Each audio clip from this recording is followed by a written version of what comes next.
We are beginning our unit on the philosophy of mind with our good old buddy Rene Descartes, and uh, we'll talk about his arguments for his metaphysics of mind, which we'll find out is called dualism, and then we will see some objections that Princess Elizabeth of Bohemia uh, offers to Descartes' account of the mind that are recorded in their correspondence. He was a student of his, um, but offers some objections that pretty much stand today and people still uh, take seriously and take as pretty much a refutation of at least certain parts of Descartes' form of dualism.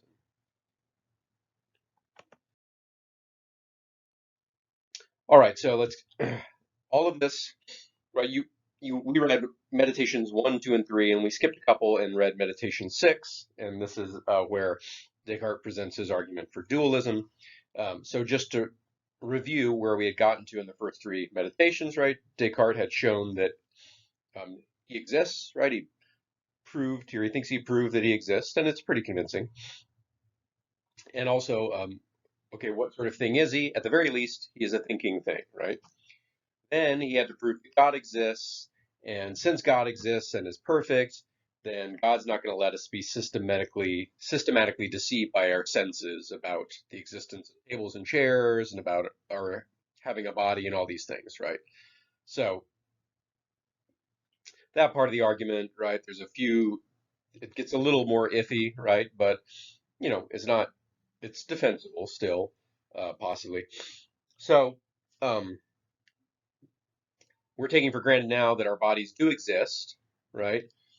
And so now the question is, okay, since my body does exist, and we know that I exist and I'm at least a thinking thing, could me, the thinking thing, be identical to the body, right? That would make sense. Usually, we think about ourselves, who am I, right? You think of like a picture of your body, right? You don't necessarily think of yourself as a disembodied soul. So maybe it makes sense that is my body that is the thinking thing. More specifically, right, my brain, right? That obviously we know now, and they even knew then. The brain is like very important for all our cognitive functions, right? Um, so that would seem like an intuitive place to end it, right? We're all the way back to sort of common sense, starting from like I'm going to doubt everything, back to like, okay, now I have a foundation for everything, and it turns out that a lot of the stuff I thought I knew, I actually do know. It actually was true, turns out, right? Um, but Descartes is not going to take us all the way full circle back to common sense, right? He's going to argue that it can't be the case that you, the thinking thing, are identical to your body or your brain or to any physical thing. In fact, he's going to argue that the two must be distinct. So before I present Descartes' actual argument, I want to point out that so he sort of is going to couch it in terms of he's going to use God, the concept of God, right? Since he proved that God existed, um, and going to talk a lot about, well, what could God do? Could God make two things distinct, or would that be too hard for God, impossible for God to make two things distinct? Um, and the argument works fine that way, but maybe some of us sort of more modern people are going to be suspicious of arguments that use God. The same argument can be run sort of without the God stuff, if you want. So the reason I bring this up is, right, this is actually still like a pretty contemporary, convincing argument to many, just in a different form that doesn't use God as much, right, or at all, really. Um, what he's going to be talking about, he uses God um, around in connection with concepts of identity and possibility, right, and identity being sort of the most important one. So that the question at issue, right, is my mind identical to my brain, right? Or is my mind something separate? Is my mind a soul, right? And my brain an organ that the soul uses, right, to control my body or something like that? So to say my mind is my brain to say my mind is identical to my brain, right? And the identity relation is actually a very important relation. It's got a lot going on with it that we don't always think about. So I'm going to spend a minute here talking about identity before we get into the actual argument. So one thing, if two things are identical, they share all their properties and they can never exist separately, right? Um, so here's two things that are identical. Johnny Rotten, singer of the Sex Pistols, and John Lydon, singer of Public Image Limited. Right? They are the same person, right? After the Sex Pistols broke up, he started the band Public Image Limited and started going by John Lydon instead of Johnny Rotten, right? But same guy. Just like Samuel Clemens is Mark Twain, right? Clark Kent is Superman. Um, they go by different names sometimes, and maybe some people might be confused about it, right? A lot of people know Clark Kent and don't know Clark Kent as Superman, but in fact, like regardless of what people know of them, they are the same person, right? They are identical. Um, so if we grant that Johnny Rotten is identical to John Lydon, that means that anytime you see Johnny Rotten, you're going to be seeing John Lydon, right? And if Johnny Rotten is missing a tooth, then John Lydon is missing a tooth, right? And if Johnny Rotten uh, hates the Beatles, then John Lydon hates the Beatles, and so on, right? Though, if two things are identical, they will share all properties, right? Location in space, everything. Just like, right, the morning star is identical to the evening star, and both are identical to Venus, right? We didn't always know that, right? People sort of saw a star on the horizon in the morning, and they saw another bright star on the horizon in the evening, and it took a long time for astronomers to figure out, oh, those are actually the same star, and in fact, they're not even a star, they're a planet, it's Venus, right?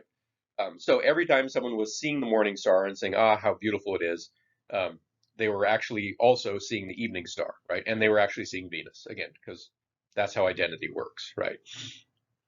Doesn't ever come apart.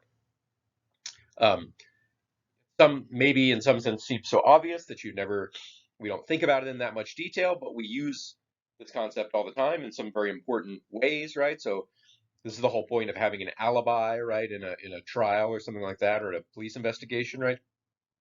So if the murderer was in the library at 7 p.m. and some other people, some witnesses saw you at your home at 7 p.m., then hey, there's a property that you and the murderer don't share, right? You have at least one different property of location at 7 p.m., right? And therefore, we know you are not identical to the murder, right? So reasoning backwards in that way, like two things have different properties, therefore can't be identical, will come in very handy if you're ever accused of murder, right? So this is the nature of identity. This is some of the way we think about identity, and it's going to come up when we're contemplating whether minds and brains are identical, right?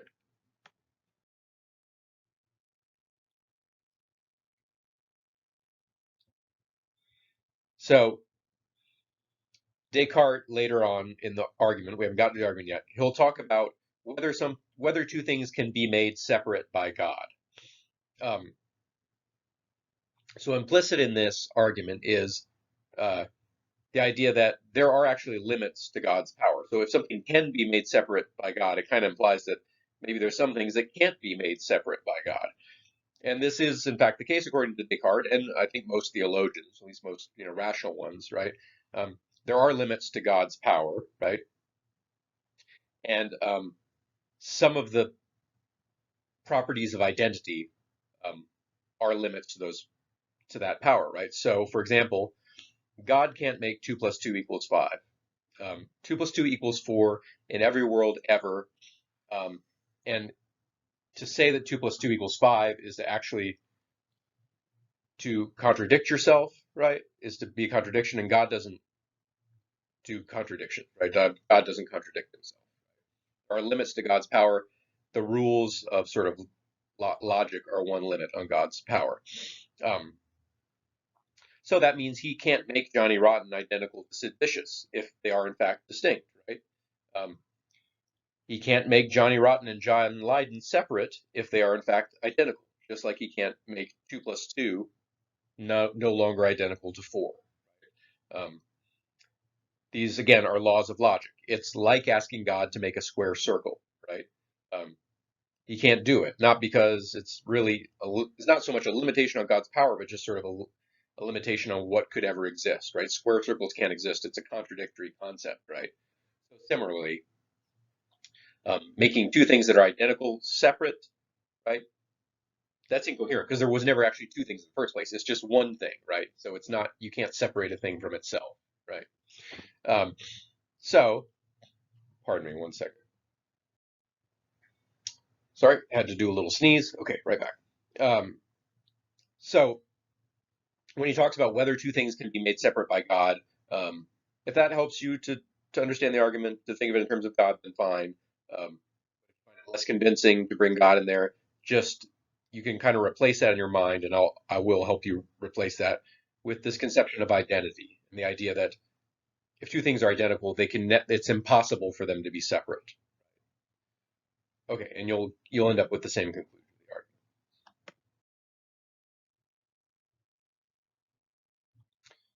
So again, a little prep before we get into the actual argument, right? So we're considering here whether minds and brains are identical. Um, you might have, before this class, thought, yeah, of course my mind is just my brain, right? Seems obvious. It seems to be what science tells us. Um, and that may turn out to be true, right? But we do want to point out that it's not just sort of obvious or conceptually true, right? It's sort of a scientific theory that has to be proven that minds and brains are actually identical. What we have so far is lots and lots of correlations between minds and brains, right? We notice that if we do certain things to your brain, it has certain effects on your mind, right? If you drink alcohol, right, and it floods your brain, um, it has effects on the way you think, right? If I whack you on the head, right, that will make change your consciousness, right? Unconscious, and so on, right? Certain brain damage definitely causes cognitive defects, language defects. So all these vast numbers of correlations, and even like if you know about MRI, right, we have now very fine-grained sort of observations of correlations. We see people doing something, and we can observe the activity in their brain. So certainly a lot that suggests a very deep relationship between minds and brains, right?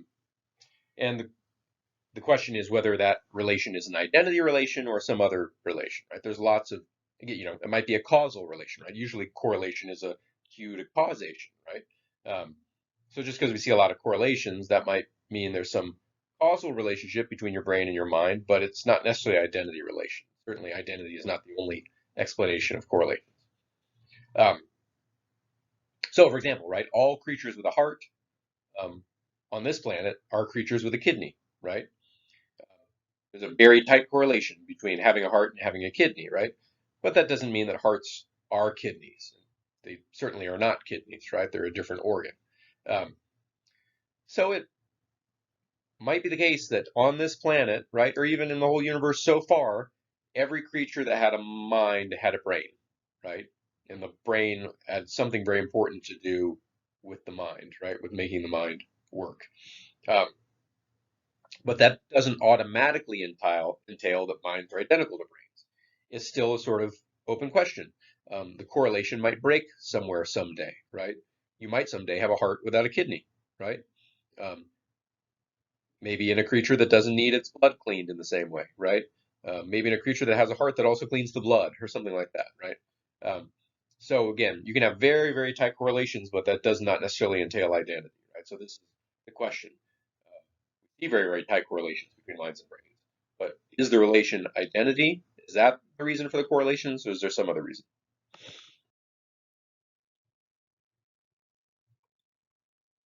Okay, so here is the argument, one premise by premise, right? So here's the first premise in Descartes' argument. He says, if mind and body can exist separately, then they are distinct. So this just follows from what we were saying about the nature of identity, right? If something is identical to something else, you will never see them apart, right? Since Johnny Rotten and John Lydon are identical, you'll never see one without the other, right? Um, since 2 plus 2 equals 4, right? Every time you have two twos, you have a 4, right? And every time you have a 4, you have two twos. Um, contrast this with here in our photo. Here we have Cher and sort of a drag queen look-alike, right? Um, these two are not identical. They share many properties, right? Um, but they have at least a few properties that are different, right? One is taller than the other. They are standing in slightly different locations, right? If they're identical, they'd be in the exact same location, right? If you see Johnny Rotten and John Lydon, they will be in the same position. You won't see two people, you'll see one, right? Um, so if, right, so if mind and body can exist separately, if you ever met a mind, right, encountered a mind and there wasn't a brain there, then you could be guaranteed that minds are distinct from brains, right? If, and in fact, if it's even possible, right, for the two to exist separately, even if you never in actuality ever see them separately, then minds are distinct from brains, right? If they were identical, it would be impossible for them to be separated. All right, premise two. If two things can be made separate by God, then they can exist separately, right? Um, so again, can be made separate by God. You could replace that with is possible to, right? Such a thing is possible. When he says God could do it, he's saying such a thing is possible, right? And you can talk about possibility without talking about God. So if two things can, if it's possible for two things to be separate, right, then they can be separate. Um, this applies not only to things that currently exist, but again to possibilities, right? So maybe every creature on the earth with a heart has a kidney, but Descartes asking, could God make it otherwise? Sure, right? Since they're not identical, God could make it otherwise. He could create creatures with a heart that like cleans the blood itself, right? Or they could make creatures that don't need their blood cleaned, right?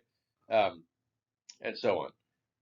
And again, as it applies to minds and brains, every creature with a mind on Earth might have a brain, but if it's possible for them to exist separately, right? If God could make it so, then they're not identical, right?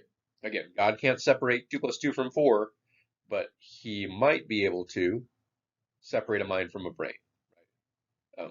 We haven't established that yet, right? But we're, again, setting it up very slowly, right? Okay, so how would we ever know if it's possible for minds and brains to exist separately, right? Um, how do we know that 1,000 years in the future maybe we'll encounter a creature with a mind but no brain, right? How could we ever know that? Well, here's a key premise for Descartes. He says we do have a way of knowing what things are possible. We know something is possible if we can clearly and distinctly understand it, right?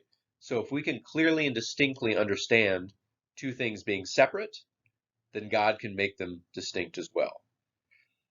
So that might seem weird. Basically, what he's saying is if it's not like conceptually incoherent or contradictory to imagine something, it's possible, right? So square circles, impossible. I can't even imagine what a square circle would be like. Contradiction.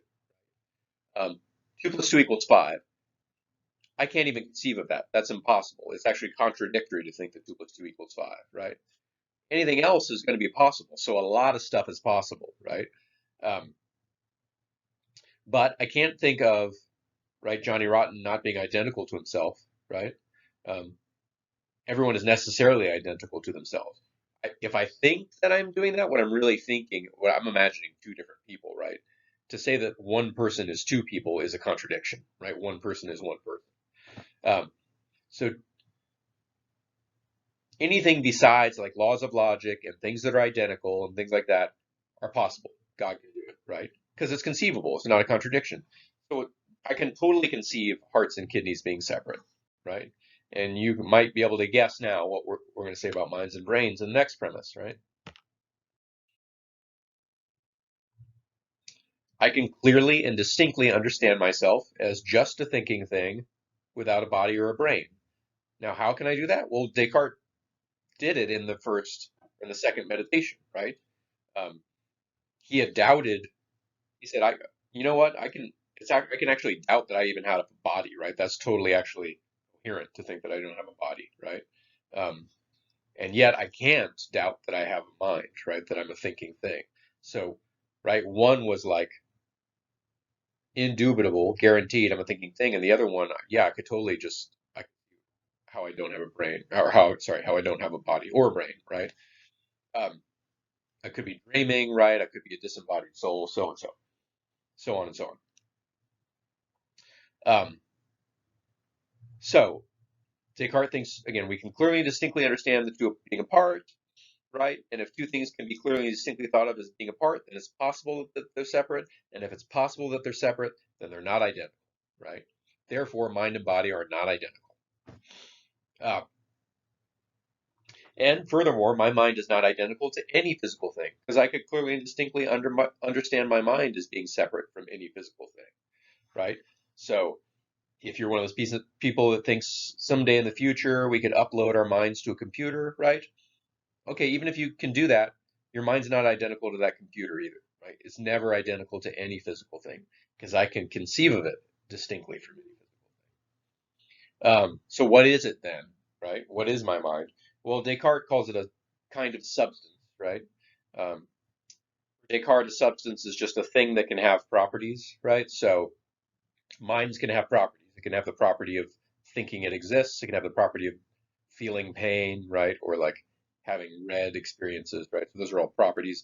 So it's a kind of substance, um, and we'll call that kind of substance the soul, right? It's non-physical, but it is a substance nonetheless.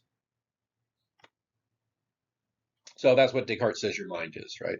It is a non-physical substance, not identical to any physical substance.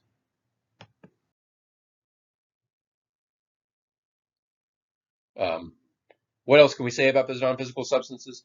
Well, one important thing for Descartes that will come up later is the essence of the physical is that it exists in space, right? Every physical thing exists in space. It has some sort of extension, right? If it had literally zero volume, right? Then it just doesn't exist in space. Even microscopic or subatomic particles have some spatial extent, right? Or even forces, right, exert themselves over space. Um, but Descartes says minds not in space at all, have no spatial extent. They're totally non-physical. Okay, so that was his argument, and in some form, it still continues to this day, and some people find that argument convincing, right? Um, there are objections out there, right? It's obviously again, it's a sort of like not a very commonsensical conclusion, depending on your background, right? At the time Descartes was writing, the vast majority of at least the people he was talking to were sort of Christians, and they believed in souls, right, distinct from bodies, and a lot of religious as well, the Islamic tradition and so on. So um, maybe even in the United States right now, for a lot of people, that feels perfectly natural. They say, yeah, of course, because my body's going to die and my soul's going to go to heaven. And then my soul is going to have all my memories and stuff, right, when I'm in heaven. So yeah, my mind is separate from my body, obviously, right? But for some others of us, right, is not intuitive at all. It seems like a very weird conclusion, right? Um, if you think that's a very weird conclusion, you think, well, then something must be wrong with the argument, right? What could be wrong with the argument? Um, a few things have been posed, right? There could be problems with this argument. Um, First of all, this idea that if two things are identical, then it's just inconceivable for them to be separate. Um, with some identities that it works that way. 2 + 2 = 4 works that way. But there are also identity statements that are what we call a posteriori, right? Where we have to learn about them by scientific investigation, right? For example, water equals H2O. Um, Once upon a time, nobody knew what H2O was, right? Um, so it seems like they were conceiving of water, right? And they weren't conceiving of H2O at all. So it seemed like they could conceive of water being distinct from H2O, right? Even though they are in fact identical. Um, you know, Someone might push back and say, no, you weren't really, it gets fuzzy what's involved in conceiving, right? But, or again, back to the morning star and the evening star. It seemed like people were conceiving the morning star and evening star as distinct all the time until they figured out they were the same, right? That's a similar sort of a posteriori identity. We have to do a little scientific investigation to figure out they're identical. So it seems like we often, all the time, we conceive of things distinctly that are identical, in fact. So that's one, right, possible thing. Um, or you could push back on Descartes' claim that you actually can conceive of a mind without a brain, right? What does it mean to conceive a mind without a brain, right? Um, oh, I'm just imagining a sort of soul, just floating out in space, but it's not physical, so it's not in space, or is it? How am I even conceiving of a non-spatial thing, right? Am I really conceiving of a soul, or am I don't know, imagining an invisible brain or something like that, or a very small little spot of a physical brain, right? So what's involved in this conceiving, is a tricky question. Um, Descartes also seems to assume that everything that is conceivable is possible, right? So if it's conceivable with the mind and body are distinct, then it's possible. Um, but there's lots of things I can conceive of that, or at least aren't physically possible, right? I could conceive of traveling faster than the speed of light, right? I can watch Star Trek. It doesn't seem incoherent to me that they're going faster than the speed of light. Um, but it's not possible. I know in Star Trek, I think they're using a warp drive. At any rate, um, it's conceivable, but given the laws of physics and Einstein, it's not possible, right? If you don't like the speed of light thing, think of something else, right? It's impossible, right? Think about whatever, the coyote in the Roadrunner cartoons who runs out past the right cliff and then pauses for a while and then drops. Okay, physically that is impossible, um, and yet I can conceive of it, right? Incoherent when I watch the cartoon. I don't even know. I can't understand what's going on with this coyote anymore, right? It's not like that.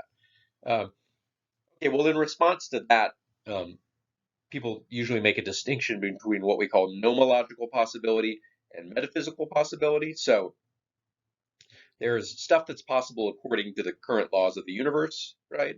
Um, but if the laws of the universe changed, it would be possible, right? So, on a planet with a slightly different gravity, then the coyote could run out past the cliff and float for a bit.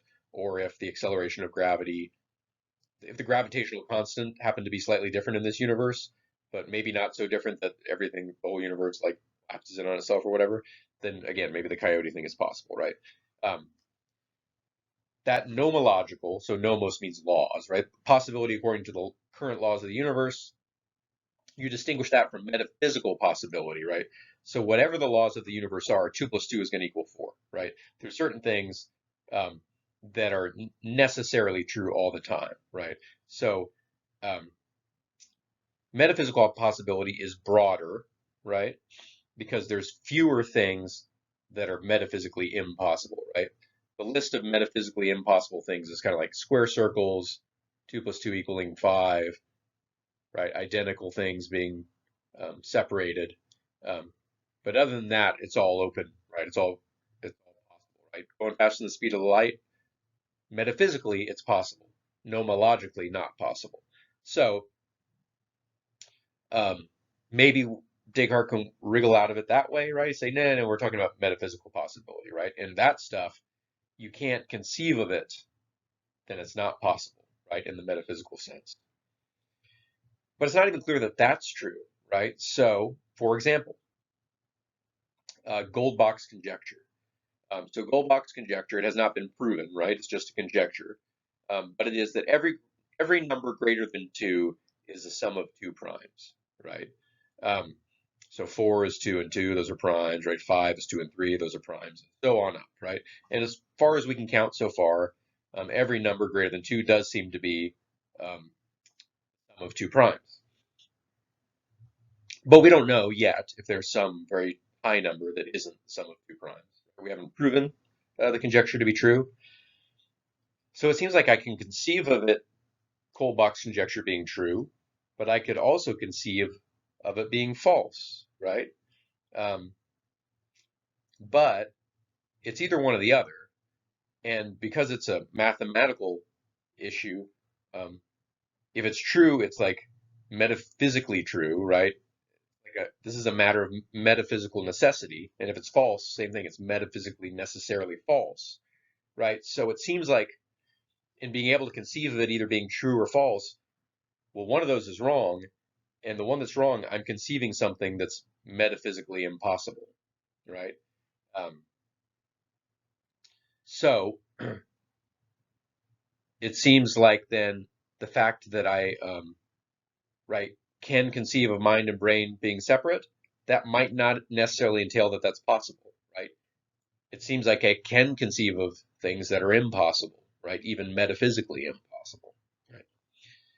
And, there's responses. People say, well, maybe you're not really conceiving of it being true or being false. There's a long and interesting for certain types of brains, debate about what conceiving is and how that's related to possibility, right? So if this is of interest to you and you want to write a paper on it, I can point you in the direction of that literature. You don't have to read the extra literature. If you have some interesting ideas about it, you can just write it sort of off the top of your head. Okay, so that's sort of Descartes' argument, right? Trying to help you make sense of it in more contemporary terms. And then it's still a powerful argument, but there are possible objections. Um, again, if you could write a paper just on one of these particular objections to Descartes' argument and defend Descartes against that objection, something like that. That's kind of how specific your paper could be.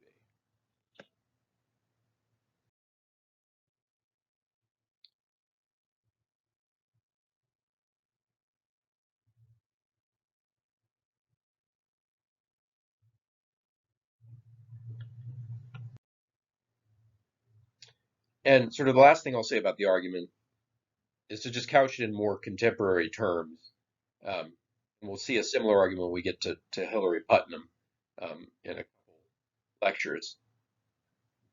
But I think many of us now think that it's at least possible that robots, artificial intelligence, or maybe some alien life form could have a mind, right? Even on this planet, like octopuses, if you know anything about them, they're very clever, right? Very intelligent. Um, but all of these things either sort of don't have brains, right? Like artificial intelligence does not have a brain; it's a computer, um, right? It has silicon, doesn't have. Um, if there's an intelligent alien out there, it's entirely possible that it has a very different sort of not a brain as we would conceive it, right? And even octopuses, they have brains, but it's a very weird sort of distributed nervous system. It's not quite a brain in the way we would say. I think it gets cut off, but here there's the central brain, and then there's all these peripheral brains. So if any of these things can have minds, and it seems very plausible, right? Then minds just aren't identical to brains, right? If a computer can be intelligent, then minds aren't brains, right? Um, Now, that doesn't necessarily, we'll see in the Putnam reading, commit us to dualism, right? But it is sort of makes convincing an important premise in Descartes' argument.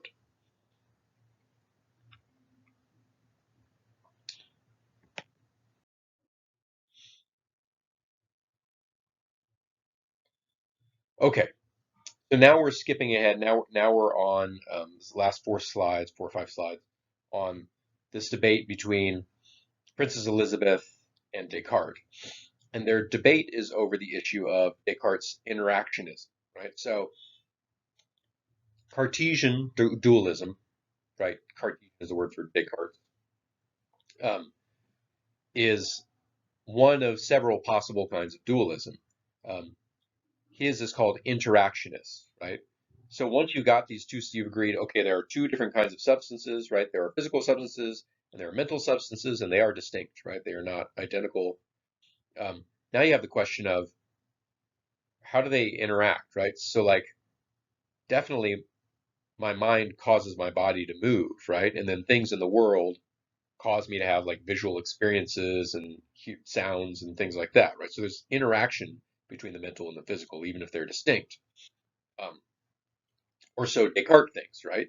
Um, that's the most sort of intuitive approach to dualism.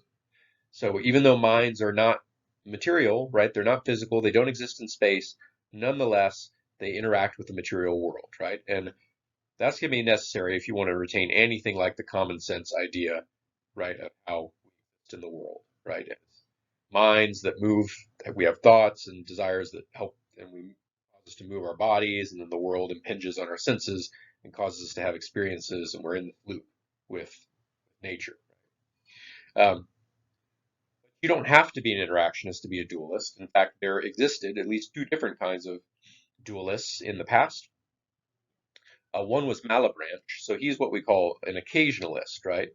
And he, according to him, no, minds and brains never interact, actually. What they are is they just sort of like, they happen to line up, right? So a light ray hits your eye and you happen to have an experience of redness, right? Turn on the radio, the sound wave hits your ear, right? And just coincidentally at the same time, right? You have the experience of, you know, Foghat or whatever is what a terrible 70s band is on the radio, right? Um, Now, according to Malebranche, what's happening is God is getting in there every single time and just making sure stuff syncs up, right? So you turn on the radio, sound waves hit your ear, right? Hits your eardrum, vibrates, and then at a certain point there in the process, God jumps in and says, "All right, cue Foghat," right? Oh, right, right. Okay, so it's a little weird, right? But you don't have to have interaction between physical and non-physical things, right? So that's another way you can go with dualism. I guess believe it if you think you can. Um, and then another approach, which is one by Leibniz, we call pre-established harmony. So Leibniz also thought, no, there's no interaction between the mental and the physical, but also God isn't running around constantly sort of like making sure that your mental states sync up with whatever physical stuff is happening, right? Um, Instead, what happened is God planned this all out at the beginning of time, right? And this is all just like clockwork unwinding, right? So he synced this up before we were ever born at the beginning of time, and he hit start on the whole thing, and we got two tracks, the physical world and the mental world, but they're both running in perfect sync, right? They're never actually interacting. It seems to us like they are because they're always synced up, right? Um, so those are three different views. And Descartes, the interactionist one, I think you can see why you might want to be an interactionist. It seems like the most sort of commonsensical way. Um, and this is where we meet Princess Elizabeth.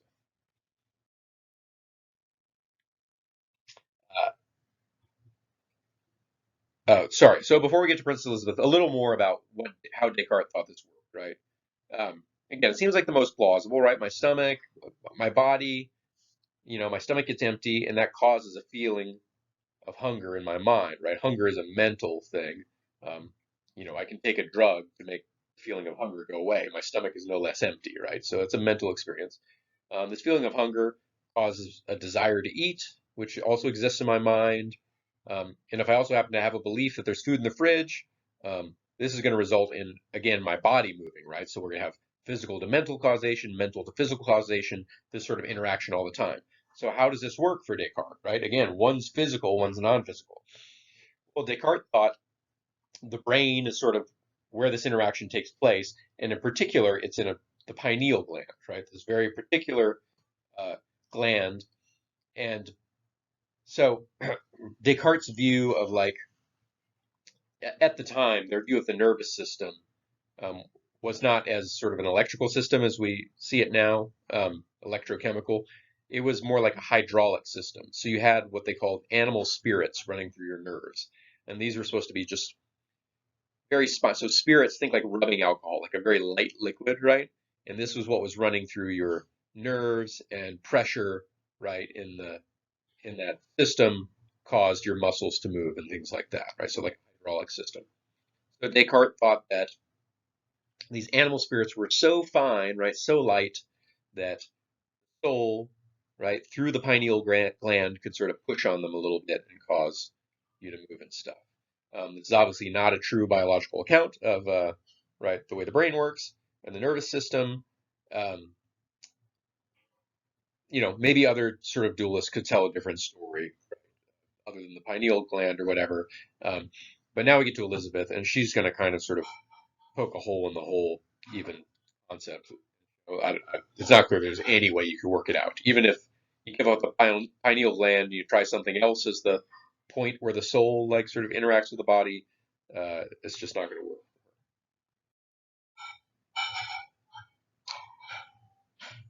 All right, so you should have read in their letters to each other, right? Elizabeth, again, she's very, at the time, so she's a student of Descartes, and obviously she's a princess, very powerful, but also women um, sometimes we're sort of second class in sort of intellectual life. That more and more we realize if you look for them, you'd see women philosophers all the time, even back then, right?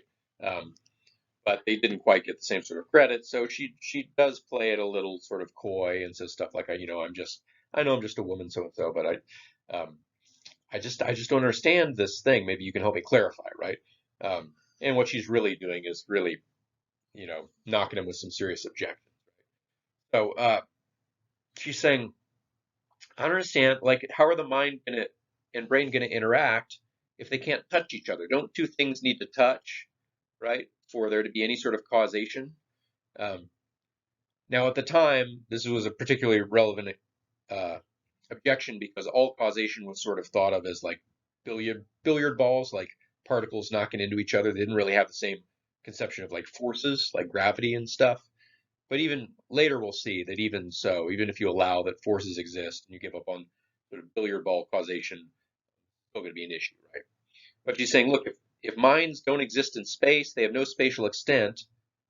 How are they going to have any causal influence on a physical thing whatsoever? How do they ever make contact, even if it is a very fine animal spirit, right?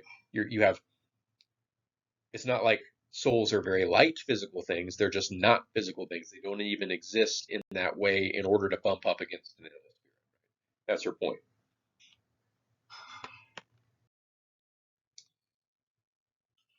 And we have Descartes' replies and this back and forth. I mean, one of Descartes' replies sort of gestures towards this idea of like forces, right? Because he is aware of gravity. They're kind of dimly aware that like billiard ball causation can't be the whole story, right? But he doesn't really have a worked out theory of that. Um, but Elisabeth responds, okay, yeah, force is whatever, but like, aren't those still spatial, right? And they are, right? Even in our contemporary view of forces, they act across space, right? Um, but minds aren't supposed to be spatial at all, right? So how are they interacting with the spatial world? He's saying, I just don't get it, right? And for good reason. It doesn't really make sense, right? Um, well, the last thing, sort of Descartes' last stab is saying, well, mind-body union is sort of a primitive thing, right? It's just sort of a basic thing. What do we mean by primitive? It means it just can't be explained. It just is, right? That might feel like sort of a cop out, and it probably is. I mean, some things are primitive, right? Explanation stops somewhere, right? Somewhere there is, um, you know, basic particles. One time we thought, okay, atoms are the basic building blocks, and where did they come from? We don't know, right? But that's where it stops, where explanation stops. Turns out we can really keep digging, right? There's um, subatomic particles and maybe strings, right? But eventually, there's got to be, eventually explanation does stop. There's something that's the basic thing in the universe. There's kind of no explanation of where it came from, right? Where did the Big Bang come from? Depending on who you ask, right? Some people have theories about maybe it's came from another universe or something like that, but other people will say it doesn't even really make sense to ask where the Big Bang came from. So that's kind of what Descartes' saying is like it doesn't even really make sense to ask about how the mind and body get together. Um, it just is. It's a basic, unexplainable thing. Um, so is this really a candidate for a primitive thing like the Big Bang might be? I don't know. Up to you. Write a paper about it if you want, right? Um,